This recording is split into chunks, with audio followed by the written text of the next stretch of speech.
Max Isaacson. But come to the stage right now. Make some noise for Tim Finnegan, everybody.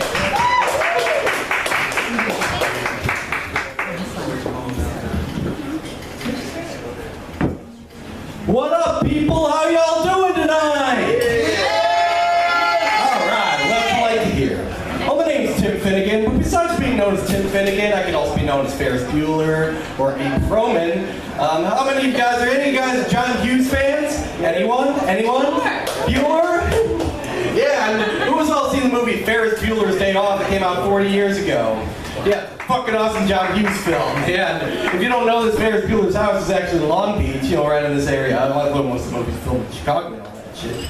But yeah, let me tell you guys a fucking story about, my high school days. Now, I went to Shermer High School back in the day, which was in Northbrook, Illinois, and I used to play hooky and ditch school. I had a lot of shit I went through in high school, and one time when this was my senior year of high school, I was on my 9th sick day, and I wanted to make the best out of my 9th sick day, so what I did was I pretended that I was sick when I wasn't really sick. My parents believed I was sick. My parents, Katie and Tom Bueller, thought I was sick, and they wanted me to stay home from school. But my sister, Jeannie, didn't believe I was sick. She was fucking pissed all the time, and I kind of knew that she knew that, but yeah.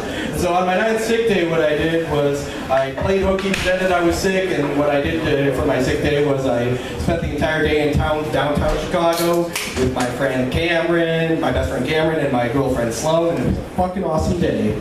Yeah. Now what was going on that day was, I didn't have a car, so I asked Cameron to pick me up. Cameron thought he was sick, but I knew he wasn't sick, but he eventually came over to my house, and then we got to my house. He prank called the principal of my high school, Mr. Rooney, and when he prank called Principal Rooney, he pretended to be Sloan, my girlfriend Sloan's father, George Peterson, and he told Rooney that he wanted Sloan released from school, and at first Rooney thought he was talking to me, but then when I called and said I wasn't feeling well and all that, then he thought he was talking to George Peterson, so I excused Sloan from school. When Cameron told Rooney to be out there with him, I had a plan, to drive Cameron's dad's Ferrari, so we drove the Ferrari to the school, and I posed as Sloan's father, and then, we picked up Sloan, and then we were on our way to downtown Chicago, and it was a fucking awesome day.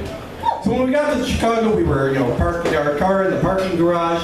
There was a parking attendant. Cameron was afraid that the car was going to get stolen or stuff like that, but I gave the man a good tip at the garage. I was like, hey, you speak English? He's like, what country do you think this is? And then when Cameron got out of the car, he's like, relax, I'm a professional.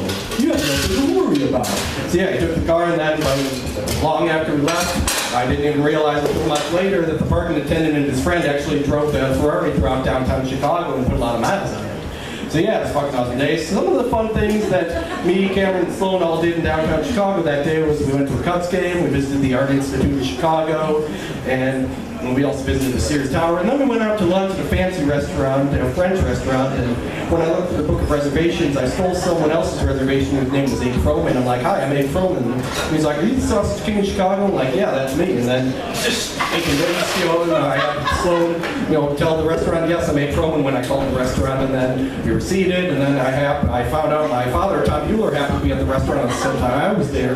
So it was a close call, but then we got away just in time. And then another thing I did in Chicago that day was I was in a parade, and it was fucking awesome. I lip synced Donkey Shane and Twist and Shout by the Beatles. That was fucking awesome. And then we picked up the Ferrari, we drove home. When Cameron found out how many miles we had in the car, he was fucking pissed off. He went berserk, and he destroyed the car.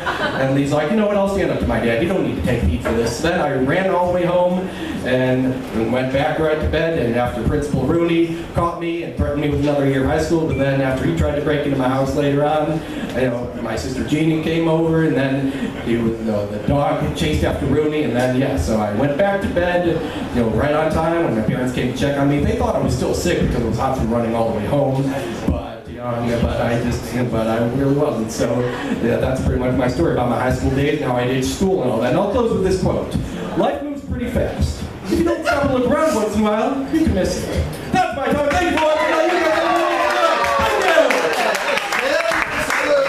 Tim Finnegan, everybody. Give it over Tim and the verbatim plot of Ferris Bueller's Day Off.